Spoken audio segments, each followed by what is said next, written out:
Cust Corner, it's Cust Corner. Cust Corner, it's Cust Corner. He's got the hottest takes with the highest stakes. He should be president of the United States, but it's Cust Corner, it's Cust Corner. Cust Corner, Still think the show needs a better name. I don't know about that. I think it really has good SEO value I was now, gonna Gary. say, once something has entrenched SEO value, you really can't change it.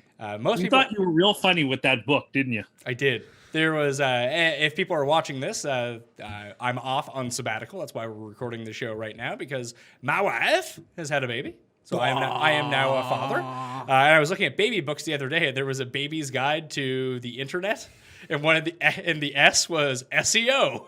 So I took a picture of it and sent it to Tim. He could really learn a lot from that book. I mean, he's starting from such a low point. So really anything helps. That's what I'm saying. Yeah. Just knowing the basics. A through Z is probably pretty good.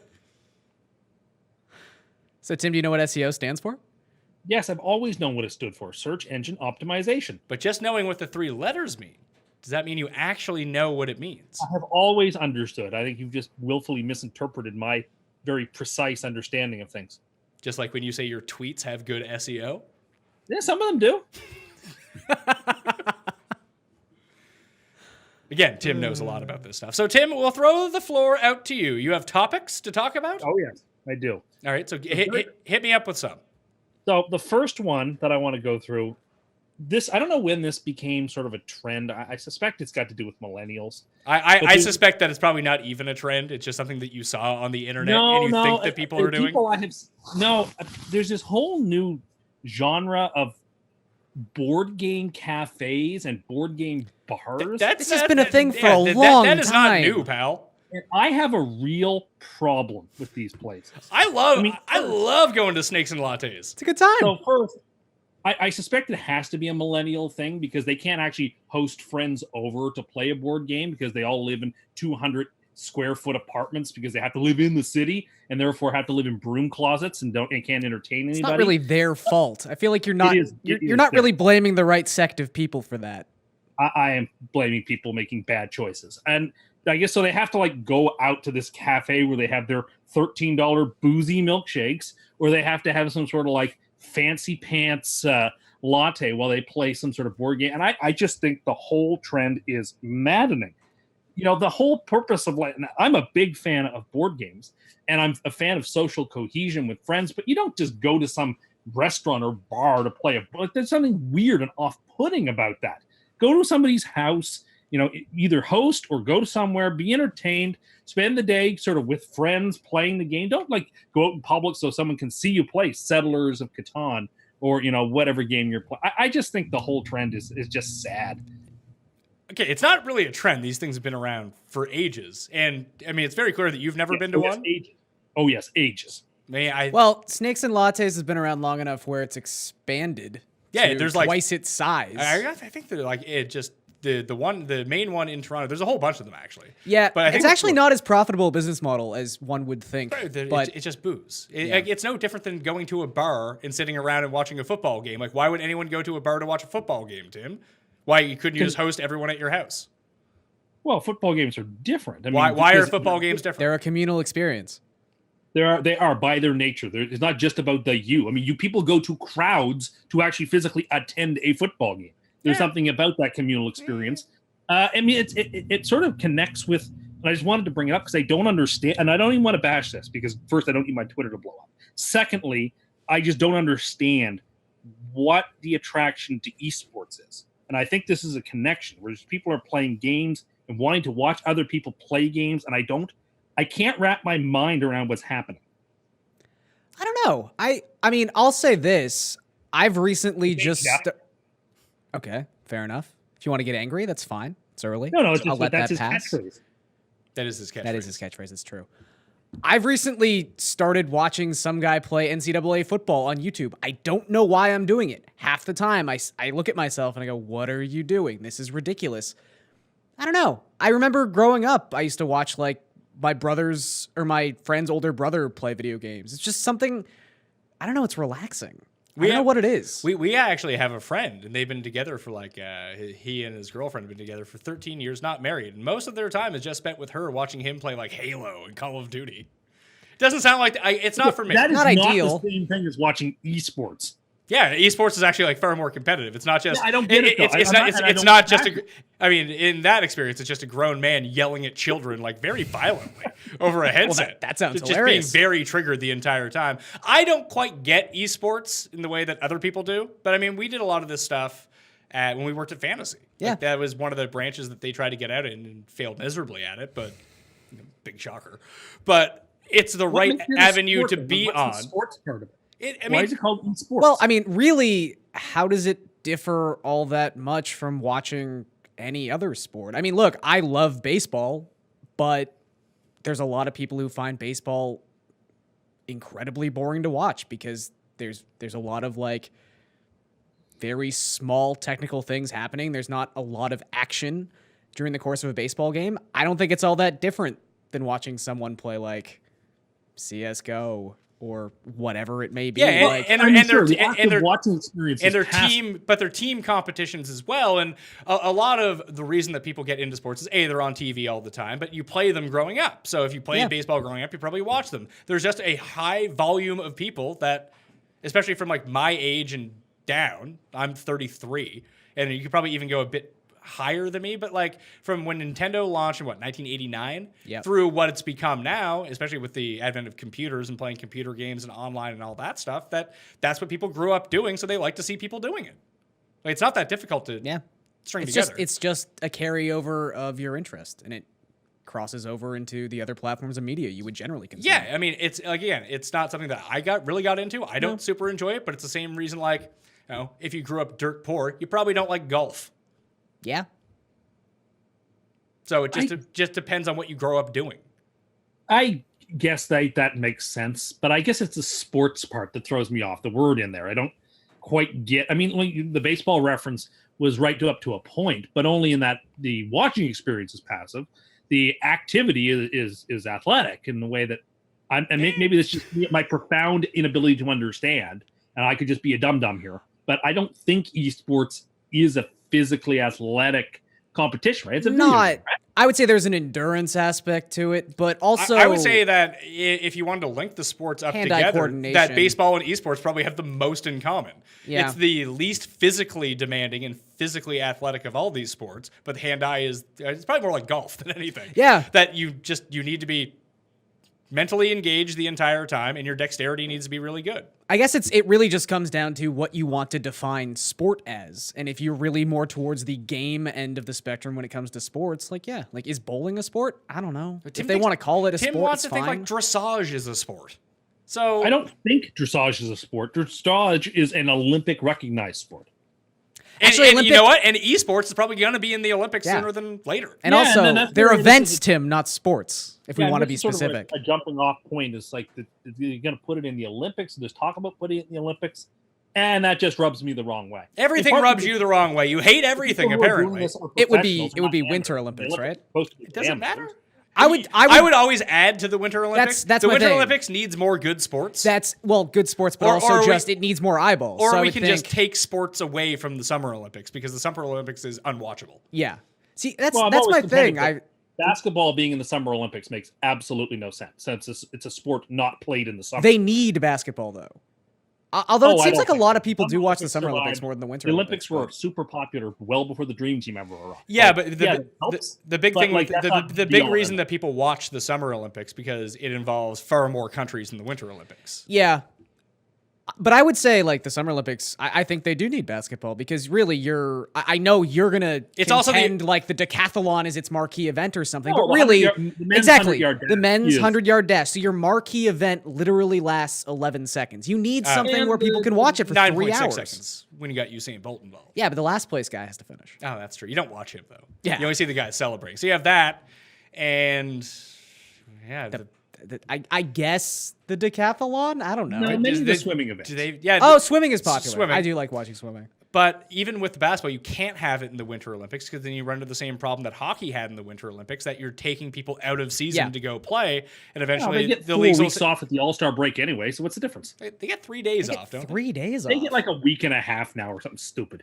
That's not true. Well, the That is true. event's 3 days. They don't usually come back to the Wednesday, but it's like 6 days. But they also have to have the All-Star game. Yeah, I don't. Which is like a marquee event for the NBA. Of all the All-Star games, It's the best one. It's the best one. It's the most like No, it is entertainment not, one. and that's heresy to say so. Actually, that's true. The Major League Baseball, the physical game, Game itself. itself is baseball, Sure. but the event is the NBA. Yeah, like They do it hockey. the best. Hockey tried to piggyback on what makes the NBA Yeah. All-Star Weekend so successful. It's just people don't like hockey, so that's tough. Yeah. But basketball, the NBA All-Star Weekend has a good infusion of just pure entertainment, and you actually get to see the guys. Well, that's always been basketball's advantage anyway. Yeah. It's just their stars are infinitely more recognizable And- and, but then and you- have better personalities than most of the other sports And figures. all the top guys end up like, well, the top guys aren't in the dunk contest anymore. They're all They're there, yeah. And they're like being interviewed the entire time. It's good. true. The aesthetic of the dunk contest is actually more memorable than the dunk contest itself. Like, a lot of people probably don't remember every dunk Vince Carter had in 2000, but they remember Kevin Garnett in his stupid beanie with his video camera, like, and then Shaq was next to him. Like, that's the kind of stuff that people actually remember. So it's true. They sell themselves really well. One of those old cameras that Yeah, you with actually that, had the to little, put. the little string You had to that put kept like a the lens cap on it. You had to put the VHS tape in the side of it Yeah. and close it. Yeah. That's where we're at here. I want to go back to these board game bars for a second because I really like them. Okay, 'cause they're dumb. No. I really like them. So here's a comment from producer Paul Shaughnessy. He said, "We took my friend who had drug and alcohol abuse issues to these places because they're a good middle ground for those that don't drink, for those who do drink, and those who don't. Is Tim suggesting that we take him to regular bars and trigger his addictions?" I mean, Paul was not listening closely to what I was saying then. What I was saying is that board games are best enjoyed at somebody's home at the kitchen table. That's the way that I don't understand this thought process. Also, for most people, I mean, you're going to bash millennials for their usage of their money and wasting it on where they're living and stuff. Most people don't want to buy a $50 board game so they can play it once. Why don't you just go to a restaurant or a cafe where they have 100 different board games and really get to pick which they one have you the want? board games there? Yeah. I thought you brought your board No, games. they No, have you- like they have 500 board Yeah, games. they have an entire collection of basically every board game, and then you can go choose which game that you want to play. Does that So change you're your playing opinion? with like other people's board games. They've touched all the pieces and like who knows if it's Oh, all so Do you- you use? like, You are the person who does not want to use credit cards and likes having cash on you at all times. Do you know how many people have touched the freaking money in your wallet, Tim? yes, and I wash my hands when I come home. Sorry, okay. So okay. they can't wash their. Sorry, Howard Hughes. I'm not This is going to be a bit in- tough here. Are you storing jars of urine in the closet too? Like, it's a one good thing about the board game bar. What if all is- the pieces are gone? What if I want to be the thimble? in They're not Monopoly, gonna- and the thimble's gone.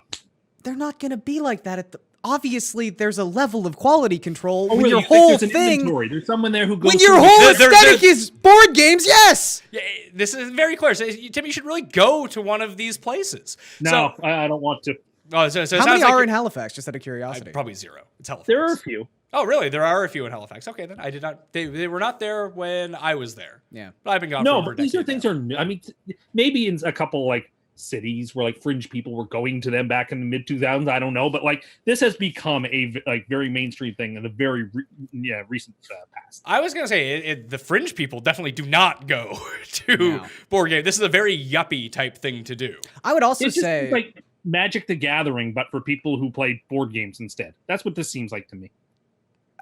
I mean, as as a social event, like Yeah, like people who like to get together to play Magic the Gathering. Like, that's fine if that's what you like to do, but I think that's just what this is. but you have no problem with the social aspect with it. You have a problem with its Being its public. setting. I don't understand. Yeah, I have a problem with the setting. Also, You have I to would sit say that this going is on a milkshake and I all don't in a know. place to Again, go snakes on and this- lattes is also serves the purpose of it's a bar. It's a very it's a bar. It's a bar, and you can get food there. but it's also a very easy like first date setting. well, It's yeah. a very This is what I wanted to get to. That there's so many, like, especially like in the city. I have like 4 friends that I generally hang out with most of the time. Outside of you and Paul, like Yeah.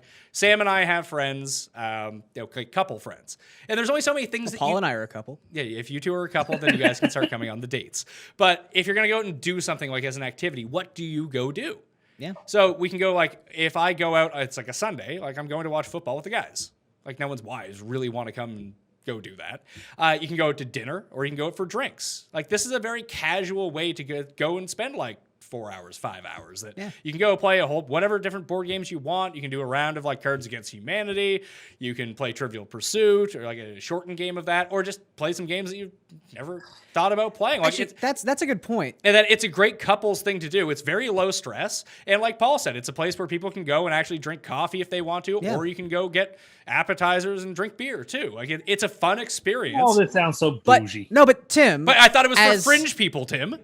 No, initially I'm sure it started that way. Now it's very mainstream. Tim, as a lover of all just, terrible chain restaurants, How dare you. haven't you noticed the trend of like, I don't know if it's Kelsey's or whatever it is, some just essentially Applebee's for anyone watching in the States. Like, think about that. But they've been leaving like decks of Trivial Pursuit cards where they keep like No, the I have ketchup not and the noticed. mustard and stuff. Yeah. Like, it's just something to do to help pass the time. Yeah, like where my wife and I go and get brunch a lot, the place where we went to the first date, they actually have games there. You play Battleship. Yeah. Like, as you wait for your food to come. It's fun.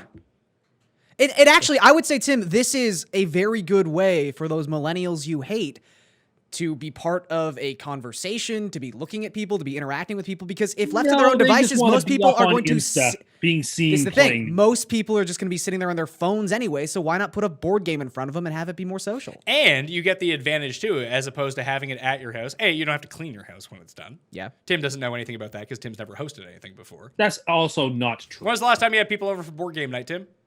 Oh, I don't have people over for board game night, but I've hosted things.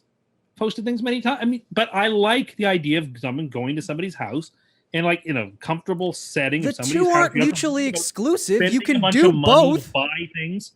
You bring some appetizers with you, and you save money. Yeah, and then if we have a board game night and Tim comes over and brings his appetizers, everyone's disgusted the entire time. And this way, people can actually go get what they want. And it's a very central location for people to go out and go do something. Like, you're getting out of the house to go do something. I don't like them. I just think there's a pretense to them that just rubs me the wrong way. I don't know. I will say, you come up with some things. There are certain things that I don't think anyone could possibly have a problem with. This would be one of them. That was one of them. I am surprised someone could be anti-board game. Like, are you anti-arcade bars, too, which are a great deal they of are fun? Yes, fun. I'm against the whole. You don't need to mix booze with it. Arcades are fine and great. You don't need to Everyone get should booze sit with at it. home and drink by themselves like No, men. like, I don't know why there's this, and it's a millennial thing, this obsession of combining alcohol with things that have nothing to do with alcohol. It's a makes bar! things more fun. It's a bar! You go Doesn't there need to to have- drink. And if there's arcade games, they're perfect. It's no different than you And probably part of pumped the in. problem No, is hold I'm on a not second. much It's of a probably drinker. no I'm different not much of than a when drinker. you would go in to like a bowling alley as a kid and just sit there on like the Simpsons video game and spend your $25. Now I can get boozed up and be like, this is great. It's a great throwback. I love it. And there's a great one down by Skydome, Rec Room, which has like legit video games. I was pretty good at that Simpsons video. I bet you weren't. It's like when you told me you were good at Madden and got wiped off the face of the earth. Tim never played against anyone else. He I just know, he played against the punts. computer on rookie mode. He punts, right? He punts, he kicks field goals. Like, he's really bad at Madden. Yeah, so you say. That's what I'm saying. I have the results to back this up. You're bad at Part Madden. of the problem is I'm not much of a drinker to begin with, so I don't feel like the need to combine alcohol. Yeah, you're not much of a drinker and you're not very social. So, big shocker, you hate these things. That's not true. I am a social person. It doesn't really sound like it. Because I don't like to go to board game cafes and have my latte and be seen on Insta Extra playing Stratego or whatever. Like, come on. Gotta get this Insta Extra. Insta Extra Stratego. Yeah, I mean, that's not what people are playing at these bars either. I don't know what they're playing. Exactly. So you know nothing about this. So here's something. Do you dislike it? I assume you're still one of the 6 people in the world who goes to libraries. Yes, I Would like libraries. you be anti someone going to a library and sitting there for an hour and a half, reading a book at a library and drinking a coffee from the definite Starbucks that is located in or around that library? That's fine. It's the same concept. What about people just randomly playing chess in the park? Get out of the park. Park's for walking. No, I don't care. No, about but that. people already did that though, so it's fine. No, I don't care about that. Like, not. Then why do you care about this? I think I've expressed myself pretty clearly. as to You why I haven't. think It's that- really confusing and makes no sense. I don't like the trend. I just think people should go to each other's houses and play board games and host, and not go to some event where they have to spend way too much money on weird stuff they don't want just so they can be seen playing board games using other people's board games. God knows who touched it, and God knows what pieces are there and not there. What do you mean God knows what pieces? Like, again, you need to go to one of these things.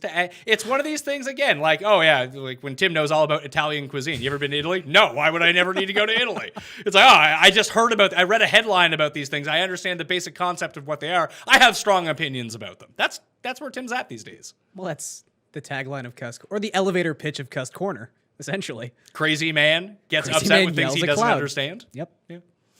So what are the best board games? Monopoly is the best board game. I would agree. I love Monopoly. I really do like Monopoly too. Like, you can put anything else you want at second, third, or fourth. Oh, I'm sure we're going to talk about this. But Monopoly, to me, is a cut above. Now, but I guess it also depends what, when we do this discussion of board game, what counts as a board game. Like, I don't consider checkers a board game. I don't consider chess that takes place on a board. Yeah. Yeah, but is cribbage a board game? Yeah. Because it's mostly taking place on a board. No, I would say anything that involves a deck of cards is a card game. Yeah. Yeah. I think that's a pretty easy. But there's a lot of board games that do include cards. Like Monopoly. No. Like an actual deck of cards. 52 cards with spades, diamonds, hearts, and clubs. That would like Uno would be a board game. Yeah. Okay. As opposed to. All right. So I think that's a pretty clear distinction we can make. I like Monopoly the best. People hate Monopoly because it takes too long. But Monopoly doesn't take a long time. You just need to find the right people to play with. Yeah. I don't know if I've ever told the story before. My favorite Monopoly games, Pat and I were playing by ourselves, just him and I had boxed him out of all these properties, and he finally lands on one of the properties I have a hotel on, and it's going to make him bankrupt. And he's like, well, but why don't we just cut a deal where I was like, why would I cut a deal with you? I've won the game. Like, well, then the game is over. Then the game is over. I've won. It's like he's trying to scheme his way out of having lost the game. I don't know. Gotta try something. As someone who enjoys to scheme 24/7, Monopoly is really I enjoy making deals in Monopoly. Tim also has the single worst Monopoly strategy of all time, which is just fantastic. Is plus ED. It's go after the orange properties all the time. Yeah. But see, the thing is, you're right that the orange properties are incredibly valuable, but they're not incredibly valuable. All other properties. Once you start ignoring the other properties and not buying the ones that you land on, then you're in real trouble. Yeah, the only properties you should ignore are the green ones. Are the two most valuable properties on the board. Everyone knows that the hammer is going to be either the yellows with the Marvin Gardens, because they're super expensive once you get hotels, and then Park Place and Boardwalk. Solely because that if you can get hotels on them, they can ruin everyone. And there's a card that says go to Boardwalk. That could end your game right there. But there are also two cards that require maintenance repairs. Which are insignificant. No, they're pretty insignificant. No, they actually can be quite important. By the time of the game... I love how you're the only person I know who goes after the utilities. No, I don't like the utilities so much. It's the railroads, because you get $200 a shot when you have all four. You never have to improve them. You never have to worry about developments on them. They are a cash cow. So there are also lots of cards that send you to them. I would say the best properties, the single most...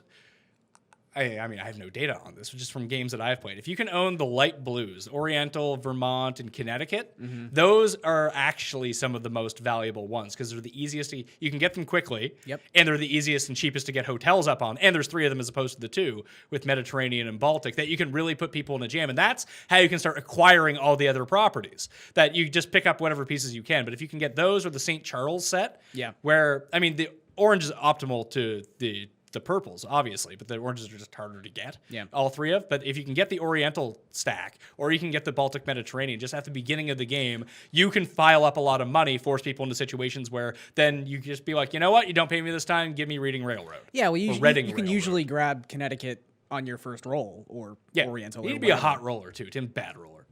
That's not good. And it depends on the rules that you play with. Like, do you want to keep people a lifeline in the game the entire time? Like, I'm good with never having free parking. That's fine by me. And I'm good with it, but I prefer to play with it. And I know that most people don't play this way, and it is the way. Even I don't play this way most of the time. But if you throw out every property that gets landed on up to an auction, now we're talking. Oh, yeah. I mean, I have to say, I don't think I have ever seen anyone play that way. I'm sure people must have because it's in the rules. I have to say, I've never seen it done. The old school computer game, that was the default setting. That's great. Yeah. Like that, then you're really playing Monopoly. And you have to make strategic decisions on what to buy and what not to buy. But if you're just playing, just rolling around the board, just buy everything you land on.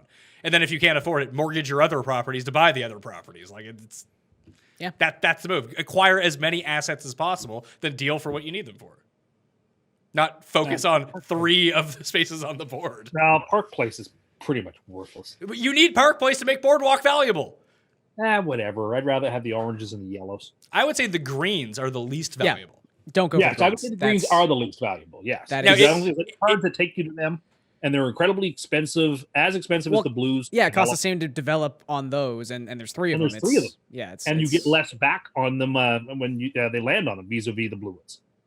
Yeah, I mean, if you can get all 3, like if you're in a situation Yeah. where you can have all I 3 think of them, the- it's I think great. The big one gets up to what, like 1,500? That's what Pacific Avenue. Yeah, Pacific, the problem is where they're situated on the board. Almost why the oranges are so valuable is that they're just common roles. Is that a lot of people go to jail, Yep. or you just miss that part of the board far more often than you miss the other parts of the board.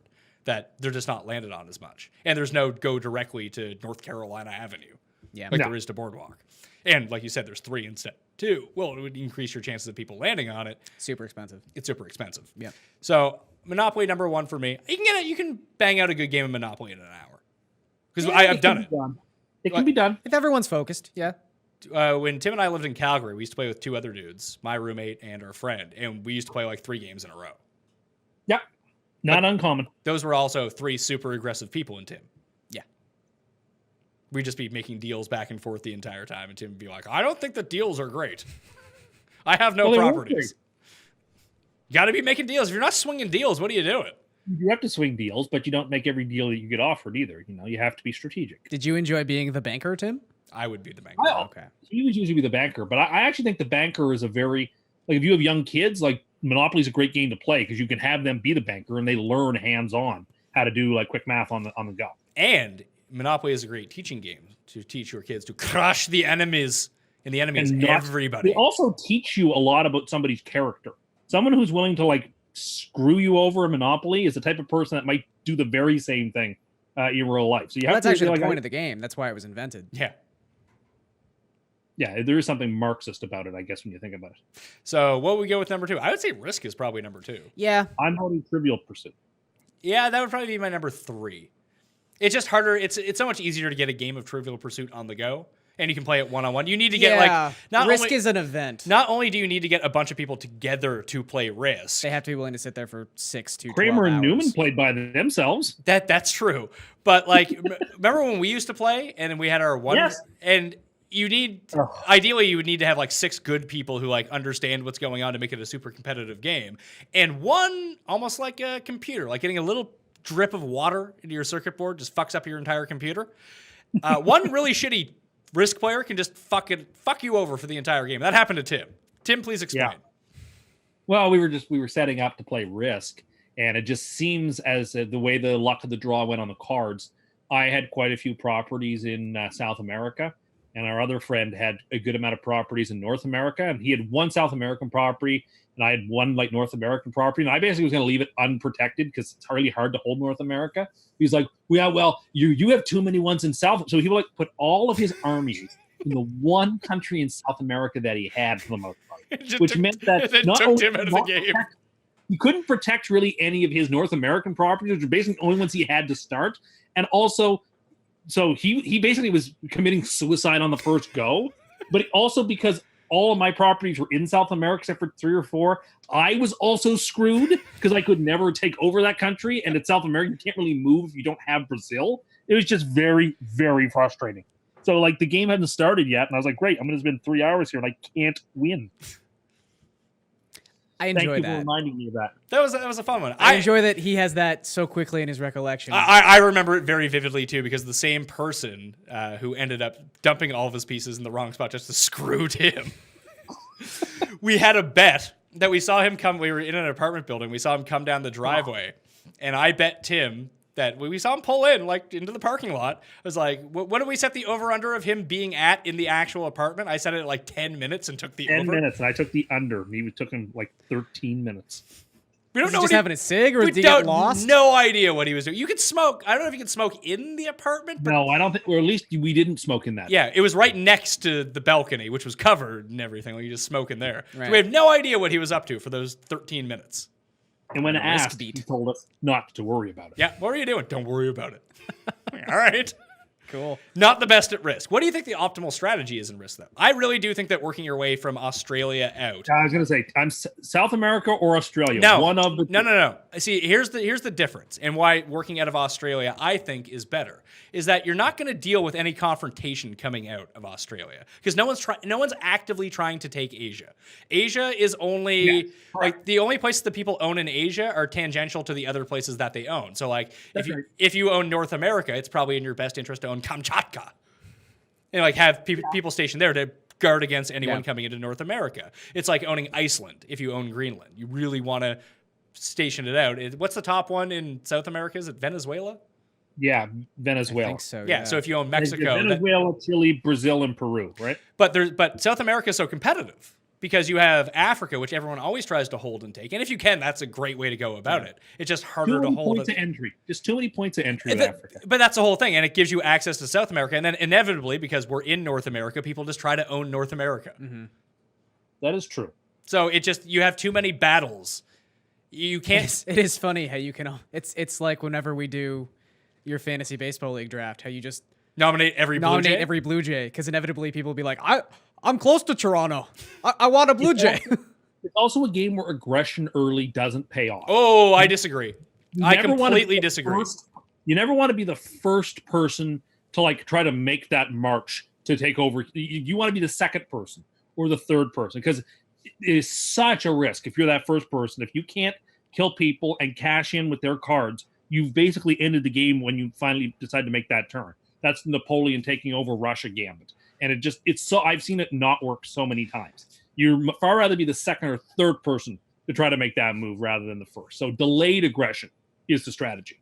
Not necessarily. I think you just need to be opportunistic with what you see. Like in that game that we were referencing when our friend basically decimated you and decimated himself at the same time doing it. I believe I recall just kind of swooping out. I came up through Australia into North America and down and wiped both of you out in basically the same turn. Well, what could I do? I'm saying I was the first person to cash in, and I used my cash in to take both of you out and get your cards. That does seem like a very specific situation, though. But there are always opportunities in the game. Like you need to pick wherever like the soft point is, and you see it coming.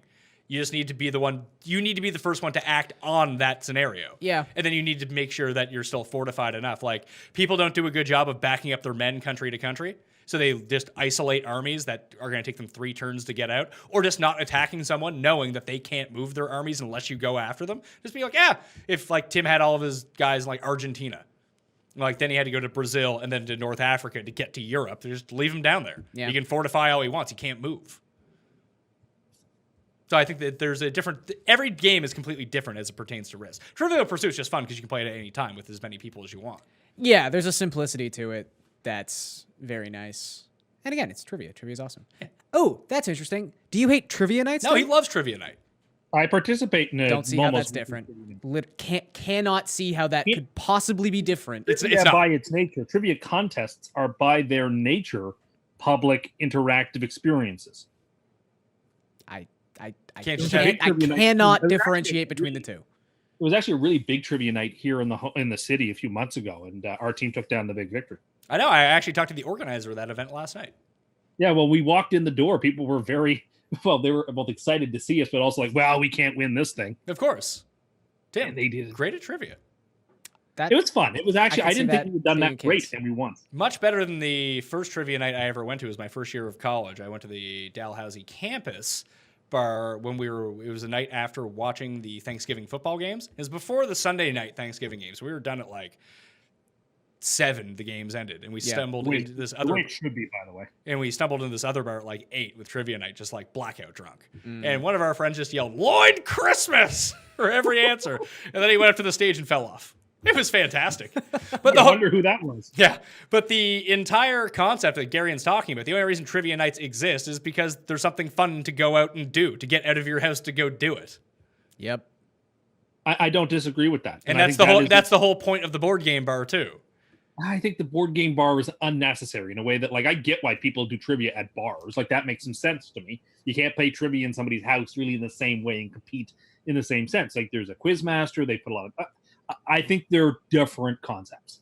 I don't think so. I think that the base reason that they exist are exactly the same. Well, I know you do, but I think there's a subtler thing going on here about people needing to be seen in a particular way, being so retro and adulting by playing Clue. Did I not see? I knew that you won that trivia night, and the reason I knew it is because there was a photo of you winning it on Facebook. I don't think it was on Facebook. I believe it was. I believe you were tagged in it. Yeah, where else was Garion going to see it? I believe it was on Twitter.com. Okay. I mean, either way, Take a picture. both are social media platforms. So I know it made it all the way. Well, I don't know how far is Halifax from Toronto. I don't know. About 1,000 kilometers. 80,000. I wasn't minutes. Instagramming my drinks and my sheet and. Well, you don't even. Well, I mean, that's not fair. You don't even have Instagram. No, I don't see a need for it. Instagram is fun. I'm so good at. I like the way I look at it is like I'm so good at Twitter that like I don't need to go over to Instagram because like I'm already dominating on Twitter. Right. No, that's accurate. Tim does not believe in monetizing his Twitter.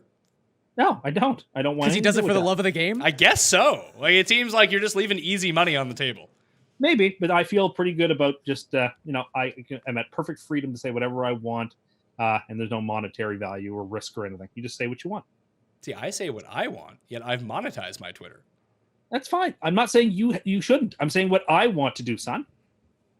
Son, I'm older than you, and I know how to monetize my Twitter for extra bucks. I got other things I want to get to here. Can we get to something? No, you're just living like a poor over here, not understanding how to monetize your social media, which I actually think would be quite valuable for you. Yeah. I don't need to monetize my. Why do you hate money? Are you some sort of Marxist? Well, I'm not going to charge people to like read my tweets. That makes no sense. That's really not what how that it means. works. Or like get a sponsor for my tweets. Like, I'm not going to do that. So this is almost like an SAT problem where you found out that Pat does in fact monetize his tweets. Do you remember ever having to pay to see Pat's tweets? No. So why would you assume that if you monetized your Twitter, people would have to pay to see your tweets? I don't know. I really didn't think that part through, did I? Well, it seems like you just have no concept of how to actually monetize this stuff, and that's why you don't do it. I mean, there's something you said about that I don't know how to do it, but in part the reason I don't know how is because I don't want to. Said. I want to continue talking about board games. So, all right, fine. Those are our top 3.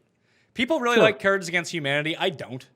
I'm on Team Clue for 4. Clue is actually Clue is horrible. I can't. Clue is horrible. I can't. Look, I stopped really liking Clue. I would prefer after 10. I would prefer either Connect 4 or Battleship way more than I prefer Clue. Battleship is fun. Battleship's fine. I just. You got your submarine sank a lot, didn't you, Garion? No. What about your Scrabble ship? Is Scrabble a part of this? I like Scrabble, actually. Scrabble's definitely a board game. Scrabble's a lot of fun. As someone who can't spell, I'm very bad at Scrabble. That's true.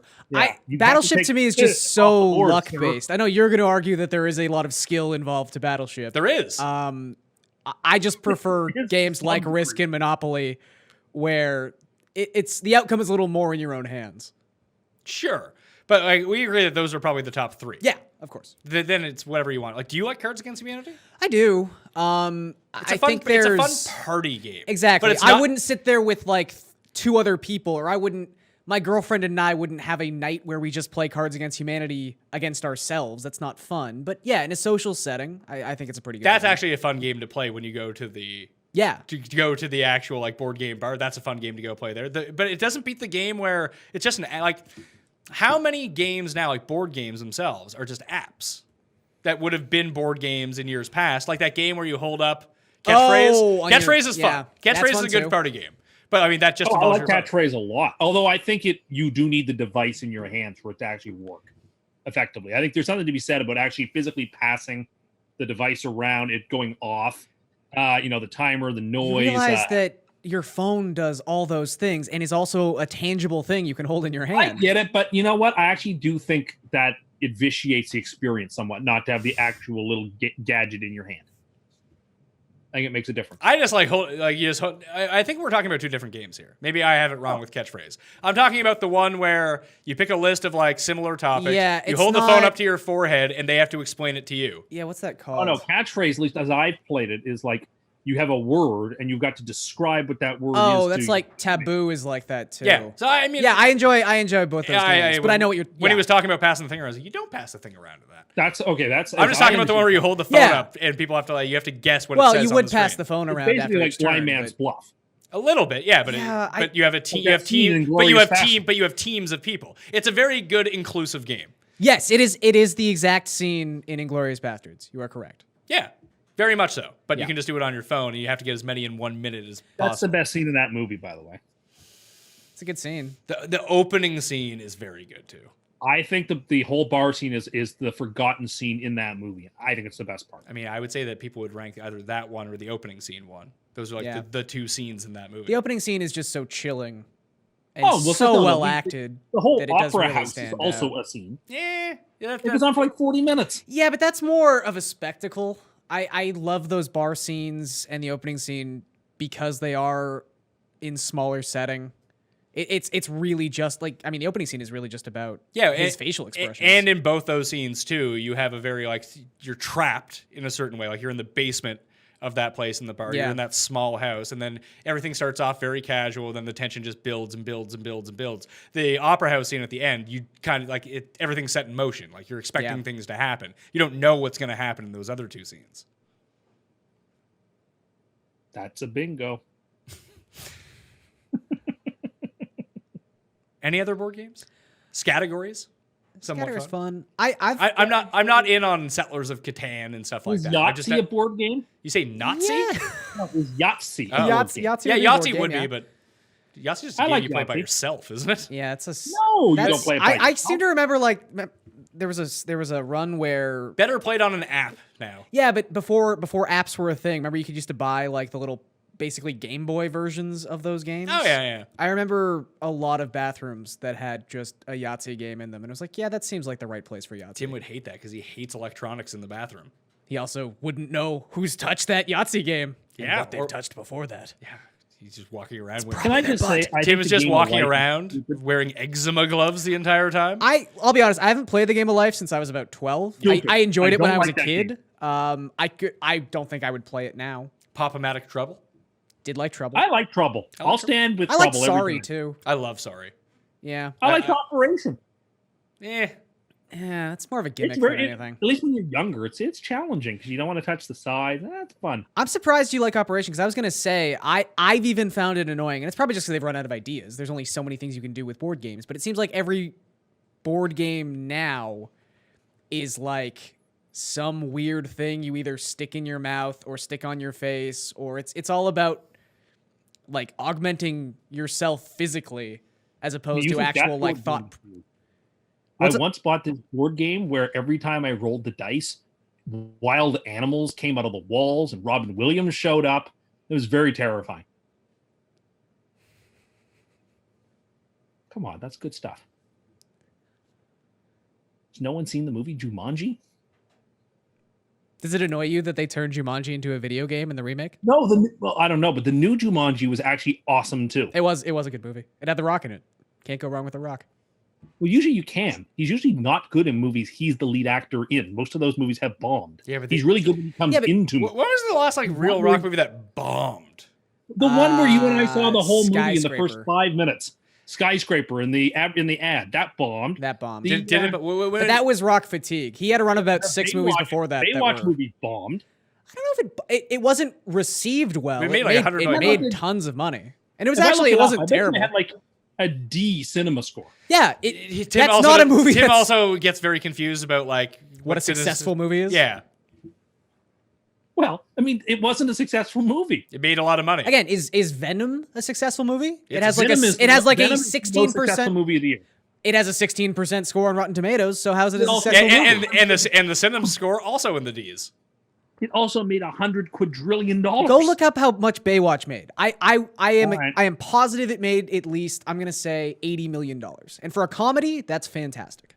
Yeah, it's not a bomb by any means. That guy, it was either Skyscraper or Rampage, one of those two. I don't think either did particularly well. But like he did have a run for like 6 straight movies. You're right. Like that one where there was like an earthquake, San Andreas. That made Andreas. all the money. Yeah, that made a lot. I think it's gonna get a sequel. So what do you think that Baywatch made domestically? 70 million because it's lower. Nope. What was it? 58 million. What did it make internationally? 119 million. Seems pretty good. Yeah, it's pretty good for I a comedy. think the budget was 69 million, and of course, making 100. So it made its budget back Yeah, three but remember, times over? foreign dollars don't count the same as domestic dollars. You get like He doesn't know that. 30%. No, it's true. Like for every one of domestic Yeah, dollars. but you just talked about Venom, and Venom made like 80% of its money in Asia. No, it made so like much $200 million at the domestic box office. Yeah, but it was massive. big in Asia. China. Yeah, I think it. Either way, Tim's right. The movies aren't good, No. but The Rock has been. But The Rock is exceedingly I mean, watchable. domestically, Venom made $213 million. Yeah, but that's a superhero movie. You can't compare the two. I'm just saying that's a movie that made a lot of money. I would I'm say saying yes, but I would most say within couple- its stature. If you compare Baywatch, you probably have to compare it to like The Hangover Yeah, as type of movie that it is. but even that's Or like Point Break. That's the highest end of the spectrum. Yeah, but it's like an R-rated comedy. Yeah, because I think even like Superbad. I don't even know if that made $100 million domestically. Comedies just don't do that well domestically. Yeah, they do even worse in the foreign Yeah. market because they're really predicated on the timing of English jokes. Yes. That's why superhero movies do. So you don't even need to have talkie Yeah. in some of these superhero movies. Anyway, I had a topic I wanted to talk about. Right. What's the best way to serve dinner at a wedding? That's a good question. It's interesting because I am of two minds, and I'm not sure 100% what I think about this, because I have been to both the buffet style and I've been to the served dinner style, and I think that both have their virtues. In the end, I'm going to go with the served dinner style. I've actually never been to a buffet wedding, to be fair. Oh, really? Here's the thing. At the very top end of it, and it all really depends on the service. Because if you have good service, either one of them is really good. Bad service and poor organization for a buffet can really go off the rails quickly. It can. The buffet requires an extra level of organization. So I would assume. But I prefer the buffet because I can go back and get seconds. Yeah. I would is say, great. though, so the buffet, I would assume, works like any other retirement party or what have you. Table where- one, Sure. table two, go Okay. line up, get your food. That's the complication, is getting the right tables going at the right order. And whichever table goes last, you need to make sure, if you're going to treat your wedding guests equally, that their selection and choice is as available and accessible as the first group that goes through the buffet. And if that's not the case, because there's a shortage in this or that or the other, like, that's a real problem. So I think that's the major complication with the buffet, is you're also having people eating on different schedules too, to some degree, which means the risk is, when do you start the speeches? When do you start upping it? Do you wait till the last group's finished and that first group has waited too long? Like, I like the buffet idea in some senses because people can pick what they want and how much of what they want, and that's nice. But the complications of the sort of the administrative process, I think on a wedding day where there's so many other things you got to coordinate, that maybe is one I would leave off.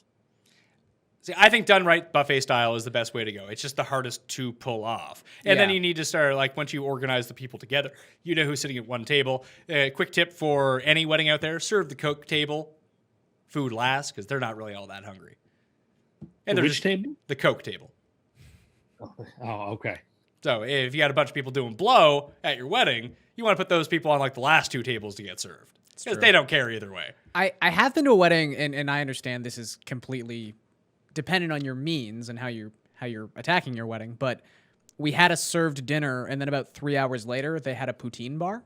I mean, that's pretty common. But not the Yeah. poutine, but the snack. That is quite a common thing. At But the I just feel wedding. like That is having actually- that element of a buffet later, I That- think, was actually more. That is the appreciated hardest by part me. to get right at any wedding. What Is the is late snack. what is the snack? I mean, pizza's the easiest one. I enjoyed your wedding a lot. The fish and actually. chips? The fish and chips is really good. Fish and chips is great. French fries are great. I went to a wedding where McDonald's cheeseburgers was the late night snack. Like that. That's pretty fun. I was there actually. I was at one like 3 months ago. They did that, and Tim, I believe you and I were at the same wedding for that one. We probably were. I think that's a good idea. Well, that's probably what everyone wants. That's a good one. I went their to soul. one that had like hot dogs, but they were like steamed hot dogs, like they were like sausages. That's the proper way to eat hot dogs. But Like, if you go to Montreal, like the best place in the world for a hot dog. Why is they will- Montreal the best place in the world a for a hot weird dog? statement. Because you've been. It's like the one place you've ever been. There are a Wouldn't few like things that Montreal is the best at: smoked meat and hot dogs. Those two things, I'm sorry, they're better than anybody else. wouldn't someplace in He's also Germany be the he's best also place in the world? More sausage he's and also broccoli. he's also never had smoked meat anywhere else. So Yeah. Why would I have? I've had it at Schwartz's. I don't need to have it anywhere else. Schwartz's, okay, listen, Schwartz's is fine. I like Schwartz's. But to present it like it's the greatest smoked meat of all time, it's not. You go there because of the experience of going to Schwartz's. That's the what greatest that sandwich in the country, it's selling. non-Subway No, sandwich. it's not. It is. Oh my god. If we're taking Subway out of it, it's the finest I sandwich in the had country. Subway last night for Was the it- first time, I think, in And was it lit? 3 years. It's selling. There's a history being sold at Schwartz's. There's an institution being sold at Schwartz's. You're going because you get to cachet. say you went to Schwartz's. And you also have to wait in line for like 45 minutes. Yeah, that's not ideal. But it's also delicious. So are other smoked meats. You know what? There's a psychological element to The that. place around the corner from my place, the Jewish deli, very good smoked meat. It's basically the same. I don't doubt it's really good, but it isn't Schwartz's. How do you know? But this thing, Tim, You've only ever had one smoked meat. while you're waiting in line for 45 minutes, your mind is now justifying that you have to be doing this for a good enough reason to waste an hour of your life, and that's why you come out of Schwartz's and go, yeah, that was the best sandwich I've ever had in my life. I was there this summer. My wife and I went, and you get stuck at like a table with other people because you're just jamming people in and out. Yeah, that happens. As quickly as possible, and then like when you're done, you need to get. And then we were sitting with this older couple. They were from Madison, Wisconsin. Oh God. Yeah, he was not impressed. Like he was just like, it's okay. Which is What does he know about food then? what do you know about food? That's the whole. Thank you very much. I know what's I was delicious. do you? And I know that Schwartz's is delicious. If you don't think Schwartz's. If you don't think it's in the delicious, shawarma then you game. have defective taste buds. I'm sorry. I agree, it's delicious. Yeah. I just think. What about if you brought a sandwich back? Would you get credit for that or grief if you brought it back to a friend? I missed what he said. My earpiece fell out. I said if you brought back a sandwich from Schwartz's to a friend, would you get nothing but credit for it? Oh no, God no! Because we were there for a bachelor party, and we went.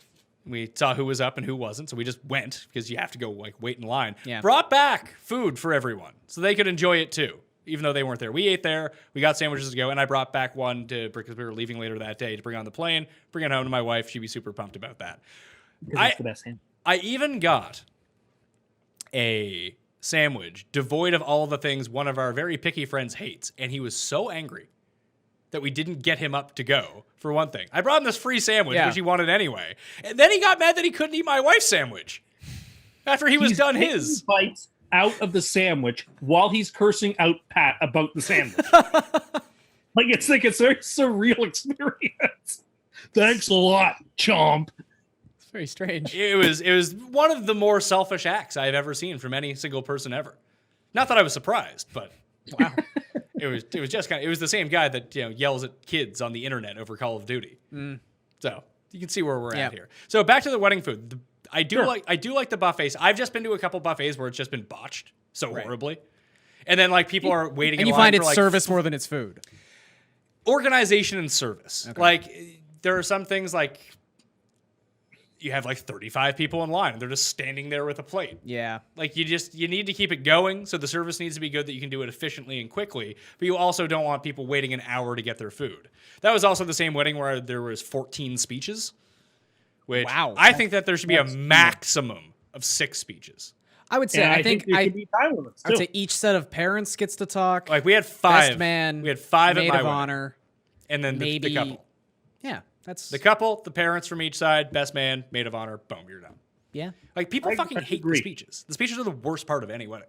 yeah. I agree. Brevity. I've had to give a few myself, and it's about brevity. Get it in 5 minutes or fewer. That was the only note, and Tim gave a great speech at my wedding. He did. But I had the max. I told everyone who spoke, you have 5 minutes max. Yeah. Do not go over that. Yeah, and I believe in that because I've never been to a wedding in my life where the speech was over and I thought, gee, I wish that had got another 3 minutes longer. Yeah, that's a good point. And like even the speech that I gave after everything was done, I think it lasted maybe 40 seconds, which people know Yeah, for me is not very common. I probably could have went up there and riffed for half an hour. But Listen, it was just the like, let's Gettysburg get to Address. it. The Gettysburg Address is probably the finest piece of oratory in the English language. It lasted for 2 minutes and 20 seconds. Like sometimes shorter and sweeter is the way to go. And are people do hate the speeches. I'm not alone on that, right? No, I think you're right. Plus, you're dealing in a world of millennials where they have no attention span. But So when they even, but want- even, but even so, it's just like looking back to the movie They The Deer. don't. Even looking back to the movie The Deer Hunter. I mean, that scene in The Deer right, Hunter I'm was just almost gonna as try to long trigger as my entire wedding. All right, you just want to trigger me, and that's fine because you don't like Michael Cimino and you don't respect his work. But I think that movie is Bad. fantastic. No, it's bad. We've been over this before. It's one of the worst movies ever made that people think that's actually good. It's boring. It's bad. It has 2 scenes that you really remember, and it takes you 98 hours to get there. Well, I thought it was a pretty good movie. I was in it for multiple scenes. Hi, Chris. Oh, hi, Garion. How's it going? I don't know. What a material. Didn't see that second question coming. No, I didn't. So anyway, steamed sausages as a late night snack did not really work. Yeah. Oh, Maybe that's not sausage, but that's steamed the hot dog tangent is that the we only took way to to get go. Could there. you imagine what sort of low class wedding you would have to be at if they gave you steamed hot dogs? I mean, Well- Tim would also probably settle for a microwaved hot dog. So really, No, let's no, think no. about the depths we're willing to Steamed go hot dogs here. are the best hot dogs. No one debates this. We also I got think a lot of people debate that. I forgot that. Other than barbecued hot dogs, but they have to be really, really, really overcooked. Yeah, you can't take the other main way of cooking a hot dog and say, yeah, other than that, it's the best one. Tim Well, also, yeah, but I'm very particular. My barbecued hot dog has to be almost black. Or was I it don't want. was it on a Cust Corner or was it on something else when Tim admitted to freely eating raw hot dogs? Oh, I used to. Yeah, it's been That done. must have been a Cust Corner. It's Cuisine still the worst cuisine thing extraordinaire. Raw hot dog Tim Andercust. But he's a super taster though. I am a super taste. It'd be no different than the Vienna sausages Garion chowed down on. Yeah, well, those Which we weren't did- optional. Which we did as a like goof. And the Vienna sausages are actually treated in that water, so you can actually eat them raw, and it's like not harmful for you. If you just eat raw hot dogs, real bad, that's how you get worms, pal. No, not from Top Dogs, you won't. Yeah, what are you talking about? Not from Top that- Dog hot dog. That's how you get worms. No. I hear the jury's still out on science. All right, Tim, what did you want to talk about? So there's 2 things that I've got underlined on my list. One is my problem with cans, and my other is this issue with people complaining about people having to get up too early. So what would you like to talk about? Did you say cans? Yes. All right, please explain.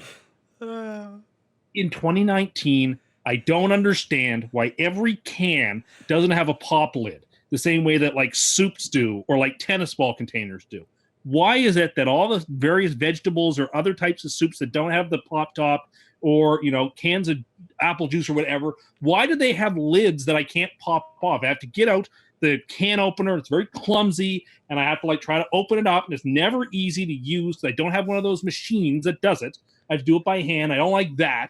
And why? And I have to struggle to get these cans open when all I should have to do is pull the pop lid like I do on my chunky soup, and it comes off in 2 seconds. I'm to the point now where I only buy canned goods that have one of those tops to it. And it just strikes to me, I don't understand why every can doesn't have these. Okay, so this makes you, Tim Andercust, king of millennials. This is the most millennial problem I've ever heard in my life. Because you can't It's use not it. like the Because you milk can't containers. use I a can't open fucking them. can opener. It's It's like the honest. milk containers that I can't open the tops of. I need the little screw top because I can't push them back and push them forward. This is- They always- this is- How inept are you at life that you can't do this stuff? This is honestly That's the complicated. kind of problem that you would see at the start of an infomercial where it's like, have you ever had this kind of problem? You're like, no one's ever had that kind of problem except for you. You're the person in the ad going, oh, and then how be do I figure bummed this out. out? No, Yeah. he wouldn't ask anyone for help. He'd just be furious about it and very triggered.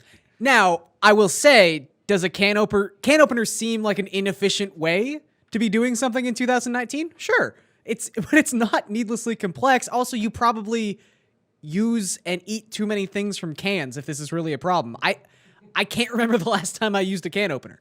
I have soup once a month ish. I guess soup, and I don't hate canned corn. That's Oh, I about. was going to say canned corn or canned cream corn. Fantastic. Canned cream corn. Yeah, you don't. That's only used as props in David Lynch movies. Like the French Garboza. style green beans. What? There's like French Canadian style green beans in a can. Those are pretty Look, good. Why can't you canned just buy green vegetables- beans like yeah. from the produce section? Canned vegetables Oh, are yeah, better but- than frozen vegetables, so at least you're not at the nut low. No, but- no. I completely disagree. Really? Frozen vegetables are like fresh vegetables, frozen vegetables, canned Oh, vegetables. I have canned over. Well, Well, I think it frozen. depends on the vegetable. Canned vegetables like have all the sodium in it. They're not good for you anymore. Canned okay. corn is good for you. Is it? Is canned corn Corn good for in you? general has no nutritional value. Whatever, I like it. It's just, I mean, of corn course is- you do. Look corn at is- you. You love everything that's bad for you. Corn is literally corn itself isn't bad for you, but you know if you have a cob of corn, you're inevitably going to put half a stick of butter and a bunch of salt on it. It's just a conduit to eat those Why two don't I things. eat my corn plain? Because What? I slice it off, right? What? I slice it. This has been discussed before. Yeah. I slice it off the cob and eat it with a fork. Cam was in here. Okay. Did he have a similar reaction? I can't remember. Cam's really No, odd. Cam said he hears a lot of people doing it too. Cam's a real wild card when it comes to agreeing and disagreeing with Cust. Because Cam lives that low lifestyle like Tim does. That's true. I do not live a God. low Well, lifestyle. I live like the average Joe. How do you cut it off with your plastic knife? All right, you're all right. You don't live like the average Joe. Did Tim tell you about how he makes nachos? Oh no. I don't make them like this anymore. So what he does is he takes nachos and he puts them on a plate. And then he puts like either canned cheese or like Velveeta cheese on it. And then he puts salsa on it. And potentially, what was the other thing? Like sour cream? No, it's this Ruffles dip. You know it's good because it's in a jar. It's the Ruffles dip. It's like the spinach flavored stuff. And so it has like no spinach in it. And like you scoop it on as well. It's like it is a delicious add-on to the nachos. So he does that. And then he puts it in the microwave. Yeah. So I used to do that. I don't do that anymore. I was gonna say, as someone who likes his hot dogs nearly black, I feel like you Or would raw. or raw. I feel like you would appreciate the value of like the brown tortilla chips. Yeah, when you I put them don't in the do oven. that. I said I don't do that anymore. How do you and make I them don't now? put anything on the tortillas before I put them in the oven anymore. I feel like that's the kind of thing. Why don't you put the cheese on? You put the cheese in the vegetables. Oh yeah, the cheese. Well, actually, not always. I kind of prefer my cheese raw. Isn't the whole Or point like, of I nachos like to it have to the cheese melt melted on the- into it? Yeah. I like it to melt sort of as I'm eating, because it's better that way. Then it doesn't like As get you all. eat Like, them. So would you just put a sheet Also, of tortilla chips? no, honestly, when was the last time you actually cooked nachos in an oven and not the microwave? Be real. I don't know, but I'm sure it wasn't that long ago. Never? Is that the answer? But again, Yes, the microwave is fine if you're just like doing it because you're trying to get it done quickly. Because something else is takes going to 4 minutes to stick it in the oven. Like I don't understand why you would degrade your Whatever. food in that way for a minute and a half of time saving. And we've already established Tim has yeah. way too much time on Yeah. his hands. It's like a couple steps shorter for a mall walk. Like you save some time that way. You get to make a Yeah, good but plate like if of you're nachos. hungry now, then I just want it now. Like I'm not going to wait the extra few minutes. Whatever. Again, Mr. Millennial over here. I need it need now. it If now. it's not now, I can't have it. I would think that this is the kind of thing, and maybe this is just from my own personal experience, but I think when you're like 10 or 11, when you're still kind of figuring out how to cook things and your options You mean with which Tim's 30? I know. I really tried to make it that time frame. When your options are limited, like maybe you haven't used the oven a bunch. I don't know how your parents ran your lives, but I remember my friend and I attempting to make nachos in the microwave, and we took like the Kraft singles. Oh, God. Because we didn't know. We thought cheese was cheese. Tim still does and that. like ripped that up, and it was No, I so don't. disgusting that I was like, I better learn how to make nachos properly. And from that point on, you just do. So this problem with canned things is really pathetic. What's the other thing? Getting up early? You hate getting up Yeah, early? this was flying around Twitter a couple of weeks ago, and I made note of it because it bothered me, and I figured we'd talk about another corner. There's this whole movement of people trying to claim that school and work start too early. That if you start before 8:30, that's really bad because people don't get enough sleep. And of course, like most things in 2019, things are oriented towards the whims of millennials who are too lazy to get out of bed and start their day early. And so this like really bothers me. People trying to say, scientifically, these schools start too early because kids need their sleep and adults need their full sleep and it's dangerous. Like, okay, hold on. The people who do some of the most important work on earth, i.e. the military, get up at 5 o'clock every morning. And the reason they do that, in part, is because it instills a sense of discipline in you. It instills a sense of responsibility. And when you get up at that sort of time, you can get things done. And you go to bed earlier, too, so you can get up that early. The very idea that people say, oh, well, I'm not a morning person, as if it's like completely genetic. as if it's the same as having blue eyes or brown hair, that you're not a morning person, is just an excuse. I don't doubt that there is some geneticism about people who like to stay up a little later or like to get up a little earlier, but you can train yourself to get up earlier. There's something virtuous about getting up earlier in the day. Do you know what's truly virtuous? Being like Pat Mayo. And what you can do, because I fucking hate the mornings. I'm awful in the mornings. So what I like to do is create a career path for yourself where you get to pick your own hours. And you can just work. And when you're feeling like you're optimal, I so rarely get up before like 9 a.m. I get up. That's fine. But what we found out from, whether your Twitter polls, the course of this show, the last 10 years of history with you, is that what you like, people seem to really hate. Also, I can continue to work. A lot of people who are lazy and would rather stay in bed. I get that. Yeah, of course. I mean, you gotta get sleep, Tim. You don't get enough starting sleep. School early instills a sense of discipline. Why? And of self-respect. Well, you said 8:30. When are people starting school? I started school at 7:30. So I did a year where I started school at 7. We were on split shifts because one of the other schools shut down, so they came in, and it was the biggest write-off year everyone had. Oh, well. It was like people just stopped going to class. No one learned anything. It was really horrible. I can see that. I've never had to show up to school before 8:45. I don't think so. Good heavens! Like there is something virtuous about. Why is there something virtuous about it? Productive. You know what I think? I'm at my most productive, realistically, at like 1 o'clock in the morning, and I'm sure you are too. I'm very similar in that way. Just because you can't stay up that late doesn't mean that other people can't be productive. Look, although I was annoyed the other night that the Golden Globes didn't even, was it the national championship game? Didn't even get out of the first quarter until like 10 o'clock. I was going to bring up the national championship game. I don't know. I find just through like freelance writing that sometimes I have 1 in the afternoon deadline. Sometimes I have like 6 in the afternoon deadlines. The articles I write to the 6 in the afternoon deadline turn out a lot better because it's just organic. I'm more awake. I don't know. I just find I operate better not in the morning. I'm not saying that your body on a body clock in a proper circadian rhythm that you get up when the sun rises and you start going to bed towards when the sun goes down. Does a fucking rooster wake you up in the morning? Maybe if my job was fucking awful farmer, maybe that's something I could get into. That's not Pat Mayo's lifestyle. I've always dreamed of being a farmer. Oh my God, how disastrous! I would like. You know what? I might use my Twitter monetization money to fund a farm for you to see how badly it goes. Wait, do you want to be a farmer just so you literally have a farm to lose every single Sunday? No, I really think the idea of like the yeoman gentleman farmer is like a nice profession, and I think there's something dignified about getting up every morning and tilling the land. And what's not dignified? You not living in the year that it currently is. So you have made the 1920s seem so just amazing in your own mind. There are farmers today who live like that. And you know what? They're Amish, and they're all going out of business. No, that is not true. See you later, farmers. Time to go to the re-education center.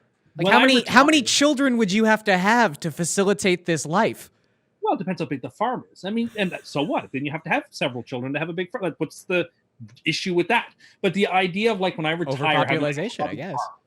Me having like a hobby farm on like a little villa out in the country. But you don't have any practical hobbies to having a hobby farm. What would you do? You were almost cast on Canada's Worst Handyman. So there's no woodworking. Was he actually? Yeah, his dad tried to get him on. Like he's inept. Do we know how close he got?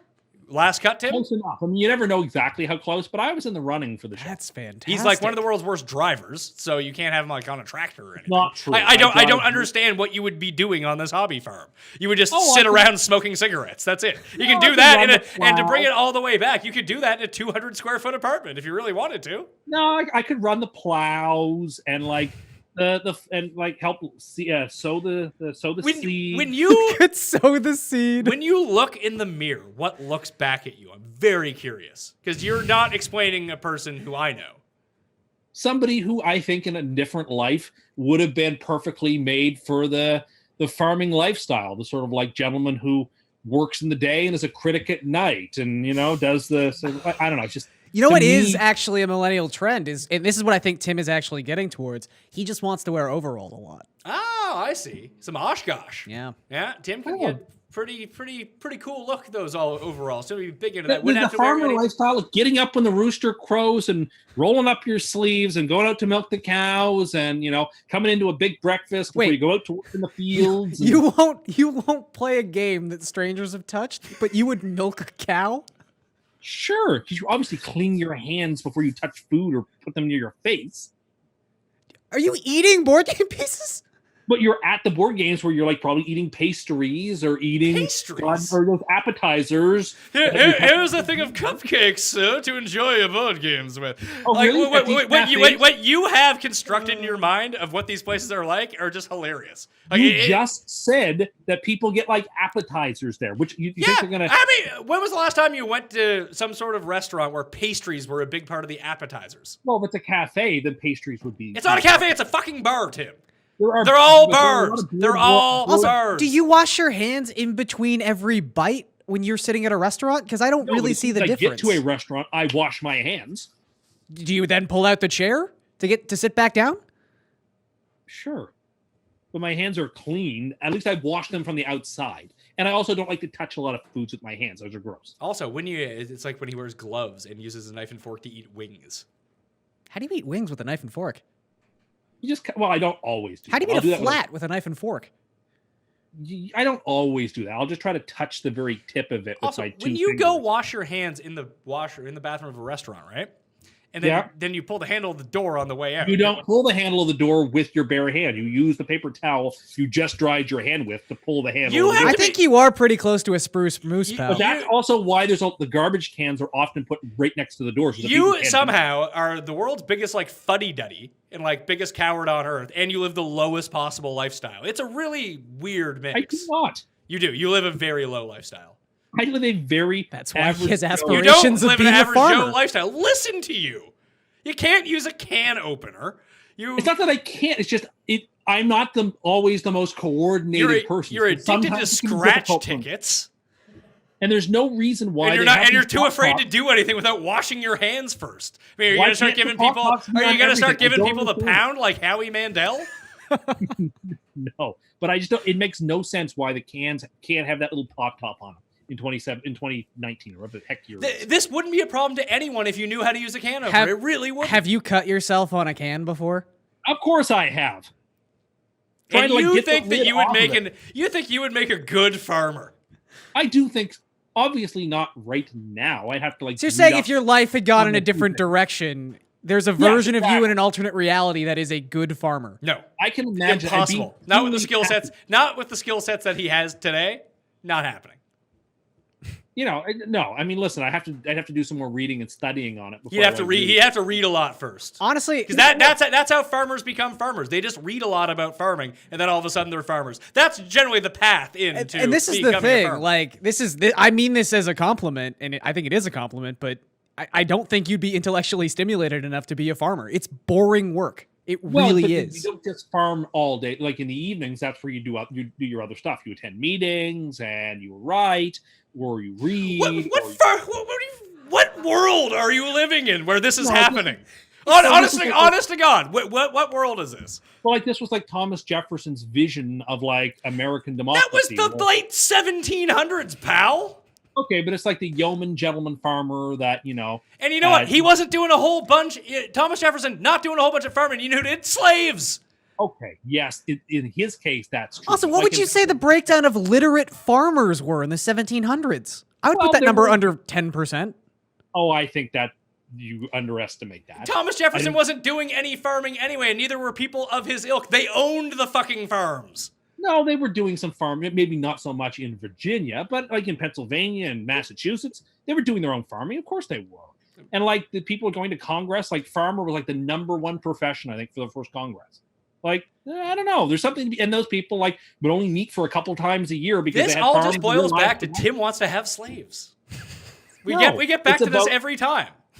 No, it's about living in a simpler time where people grew their own food and live by the sweat of you want to live grass. in the 1800s because you as a white man believe that would be the best time frame for you to live in. One of my favorite books is Thoreau's book on Walden Pond, and they're talking about building the house by himself and building his fields and living by the sweat of his brow. Also, And if all this stuff was so great, farmer. people would still do it. We've moved way past this. And the fact that you think that it's a simpler time to grow your own food and your guy can't open a fucking can is just really ridiculous.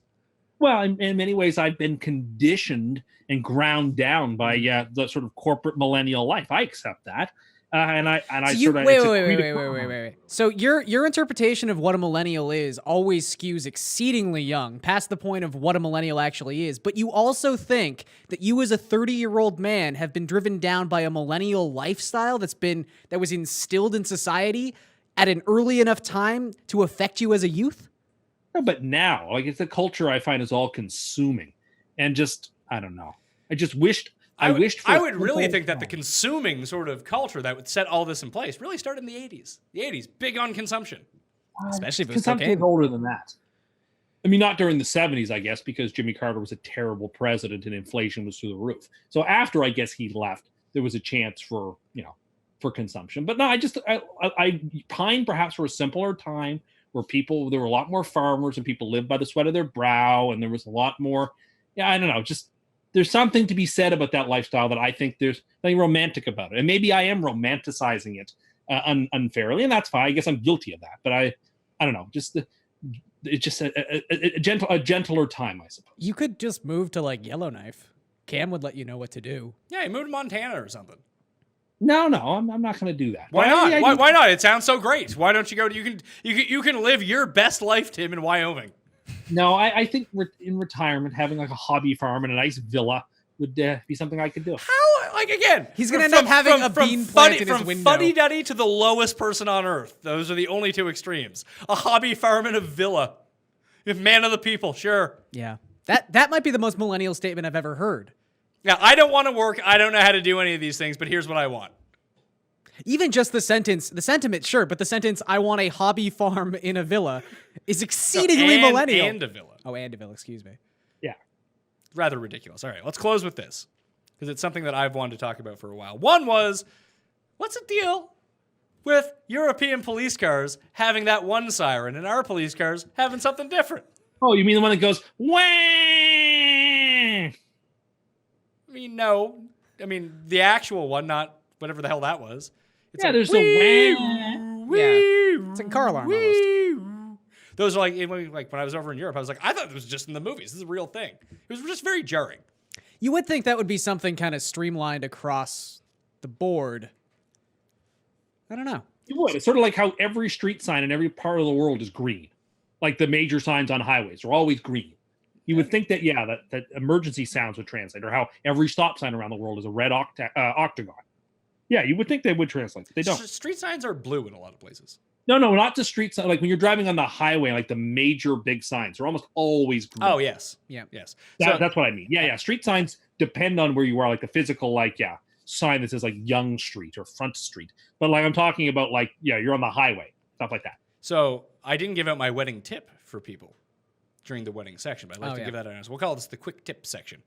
I've already discussed my popcorn trick, which is just terrific. Great trick. Maybe I'll have to. I've used it in the past too. I used it. Highly I went to the movies 2 nights ago. Unfortunately, people won't be allowed to use it much longer. I mean, I bought you a thing of straws for Christmas. You can just bring your own straw with you. Did you actually? Yeah. That's pretty funny. How good are they, though, Tim? It's far more convenient than I thought it would be. It's not as good as the plastic straw, but they're paper straws. No, they're metal. No, but they're nice. million times better than the paper straws. Actually, I would think a metal straw would be best for your popcorn trick. Oh, absolutely. Actually. Yeah, because you can really jam it in. The benefit of the metal straw when it comes to like pop is that because the metal gets cold very quickly, it keeps the drink cold, but it has no bendability whatsoever. The bendability. So it's harder to, like when you use the pop, obviously a little hole in the tab is for the straw. You slide it through there. But you don't have as much maneuverability. Where plastic has more give. But there are some virtues to the metal straw that I didn't see in the past. But yeah, I went to a McDonald's the other day and there weren't straws out. They gave you a straw with your tray. Like you couldn't just go to the pop machine and get a straw. I'm very bothered by that. How many straws do you need? The idea that they aren't just there for me to use. That somehow it's like me. I need this now. In the same way that at least in Canada, this is what Vonnegut was talking about. Also, if you're drinking out of a can, why do you need a straw? Why don't you just drink And out I of the don't can? want to put my lips on the can that people have touched or That's, whatever. I mean, look, that's his hashtag brand. So he's on brand. Also, I would wager that anything that you need a straw to drink is likely very bad for you. Oh, I don't think that's necessarily true. What do you A drink? lot of people drink water with a straw. They don't, because people are sensible. Yeah. Most people just don't use straws. That's the number one solution to all this straw problem that we have is just stop using fucking straws because you don't need them. Yep. Yeah, but there's a lot of like you could not go to a fast food place and get a drink and not use a straw. There you go. Then get a bottle of water. I mean, you also that's not a definitely practical could. You could solution. just drink out of the paper cup. It's Yeah. still a cup. Okay, but you can if you're on the go, for example. If you're going to a drive. But you're never on the go. This is not about me. This entire thing is Yeah, about it's you. called Cust Okay. Corner. This little segment here is not about me. Like the idea they had to hide the straws because it'd be like a bad influence for people to see straws. Same way like they hide cigarettes so you can't see that. Just bothered me to no end. I just felt uncomfortable about it. There's nothing like bad about straws to be ashamed about. Recycle them for heaven's sake if you want to. But like, whatever. They should be hidden. That annoys me. I'm just surprised you drink anything out of a can, given your issues with cans. No, what I like No, about it the has the straws. pop top. as well Oh, yeah, is- well then.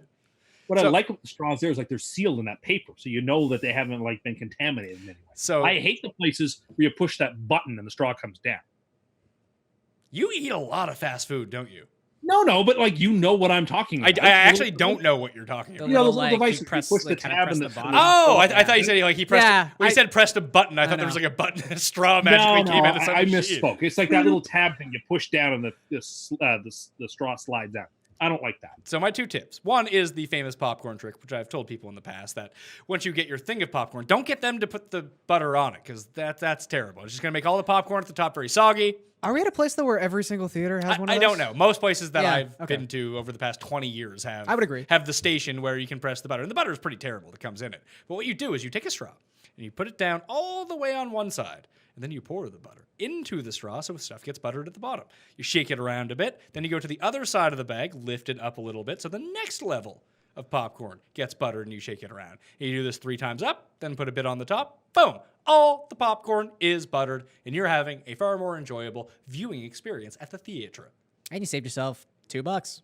Why? Yeah, for the extra pound. I didn't even think about that. Well, it's not only do you have to get the dollar or whatever it is to get butter on your popcorn, but if you ask them to layer it, they charge you for 2 times the butter. Really? Yeah, Really? Wow. they do. What a scam. That's a good scam. That's something I would implement if Yeah. I owned the theater. Is the other hint the cold spoons? No, the other hint is for wedding gifts.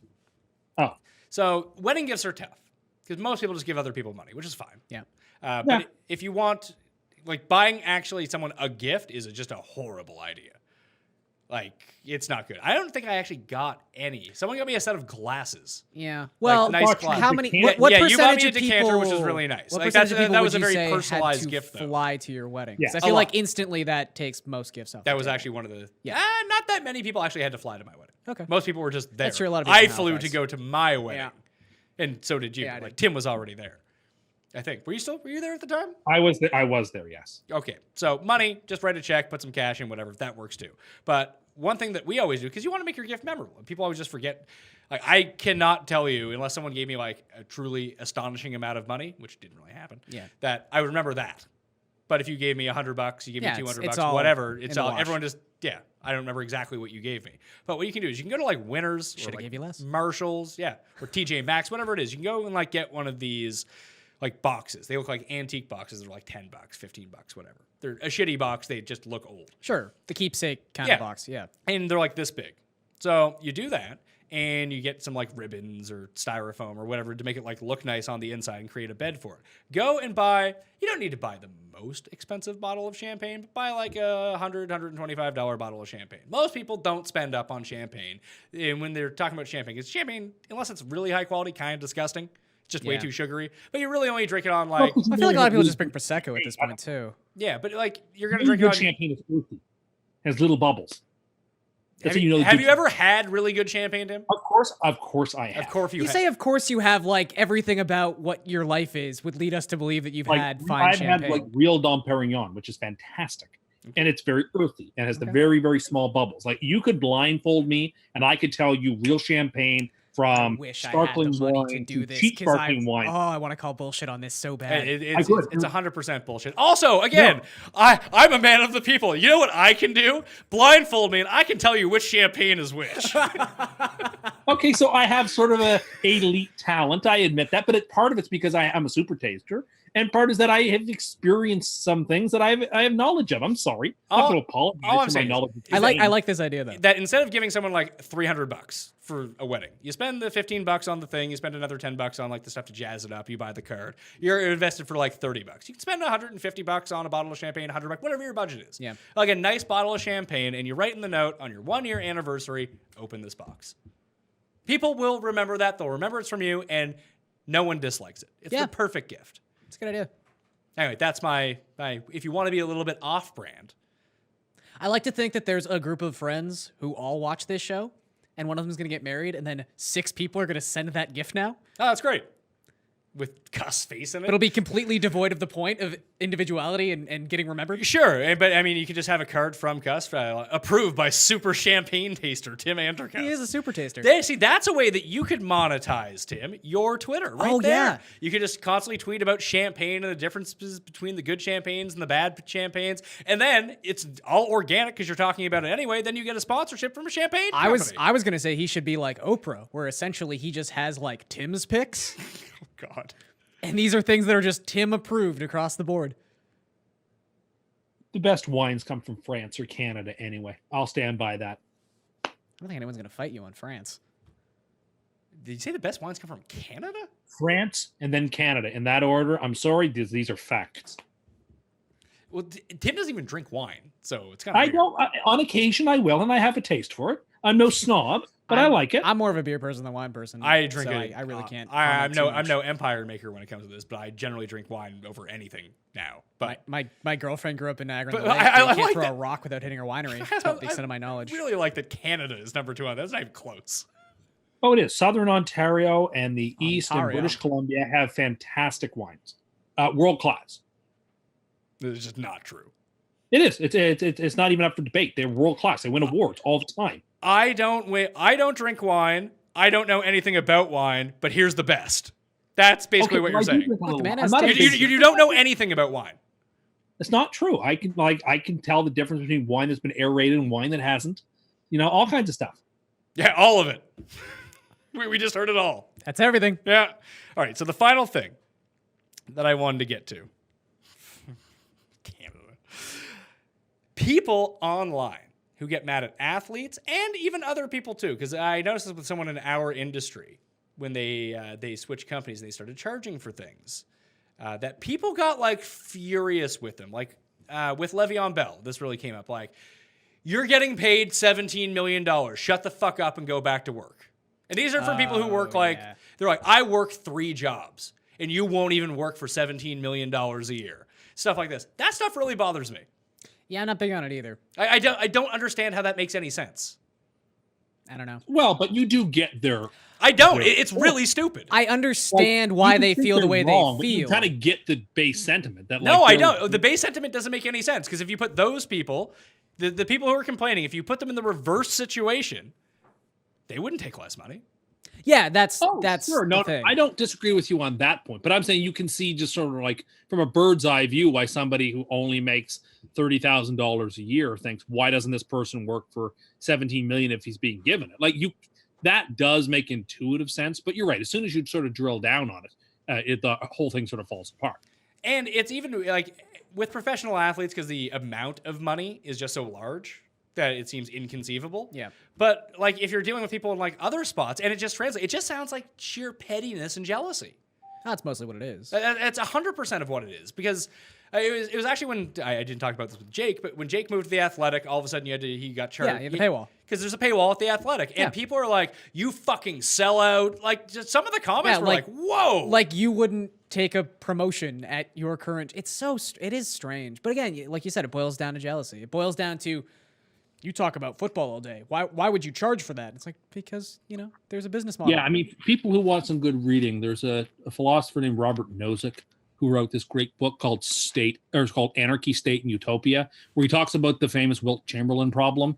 and how, like, if Wilt Chamberlain was, how do we justify the amount of money he makes? And it just basically comes down to that he is the main attraction to the events, and therefore he deserves as much money as he gets because people are willing to pay to see him in a way they're not willing to pay to see other people. Like the market sets out these prices and why things cost the way they do. It makes sense why someone makes that much money.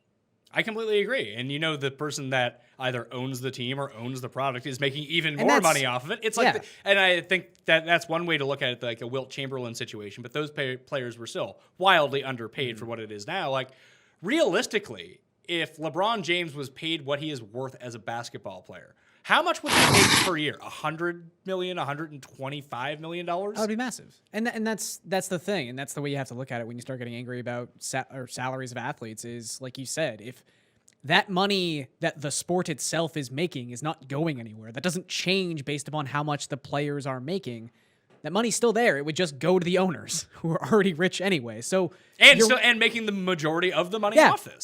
So you're really just amplifying the problem that you're already complaining about by not giving the money to the athletes anyway. And also what people forget oftentimes too is, I mean, sure, if the money was, $17-18 million, I'm sure you would go anywhere for it. But how would you feel if after college, the thing you wanted to do, if you wanted to do it, you had to go do it in Buffalo for 4 years. You had no choice. You were contractually obligated to go to Buffalo and do that thing you wanted to do, or you couldn't do that thing.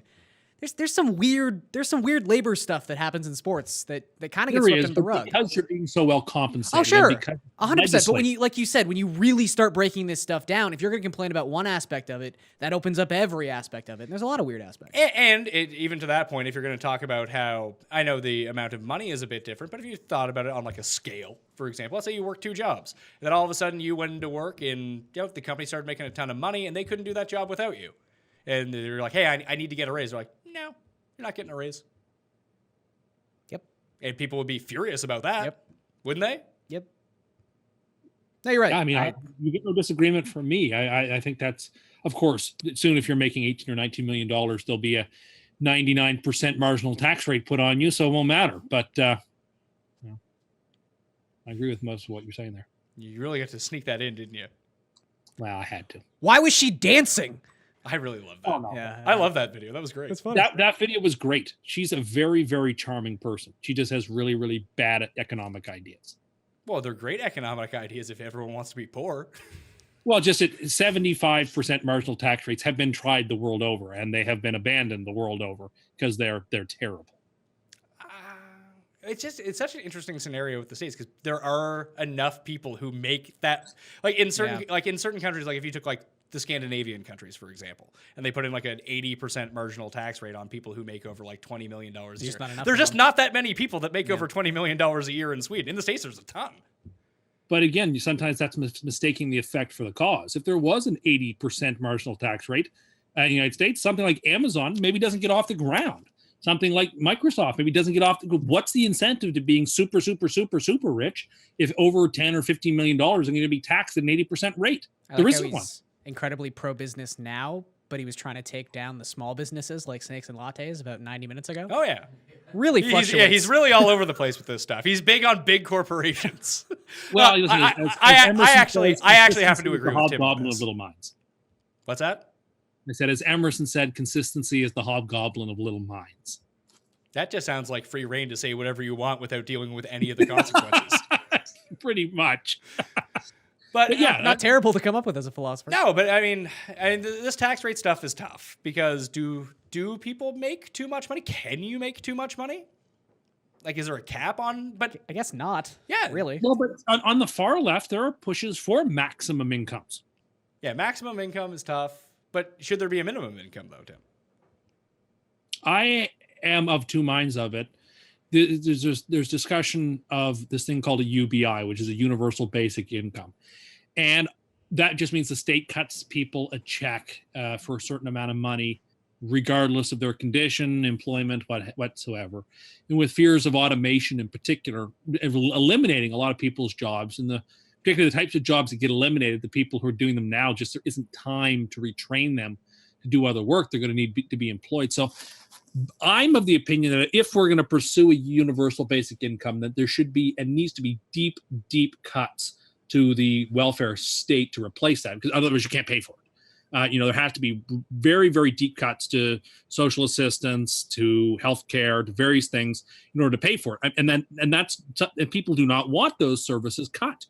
Certainly not as deeply as you'd have to afford a UBI. And I just think trying to afford a UBI without those type of cuts just aren't economically sustainable. So I bounce around a lot on the idea of universal, because I sympathize with the people who are not going to have a job anymore when their profession becomes so automated out of existence they can't do anything.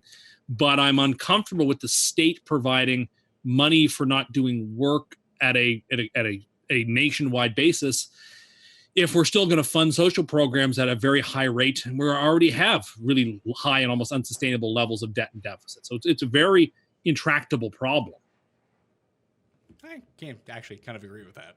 But Everyone could just become farmers. hey, everyone could just be farmers and grow your own food and have a hobby farm. It wouldn't be that big of a deal. It's just funny seeing like a future like Star Trek where everyone's like good to go. Yeah. World economy, like we're in a post scarcity world because of replicators. They yada yada yada. Yeah, just how do you get there? What happens in between now and there? I always wondered that.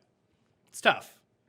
Do you think if aliens came to Earth that everyone would band together on Earth and that everyone would just be racist against the aliens?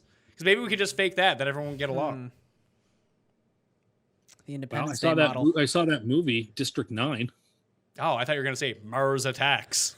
Oh, also, Mars Attacks is a better and more believable movie than District 9. I'll say that. Is Christopher Walken in Mars Attacks? Mars Attacks is like widely known as one of the worst movies of all time. It's awful. It's but really that just bad. says how bad I hate it. I hated District 9 is great. I actually watched it again the other night.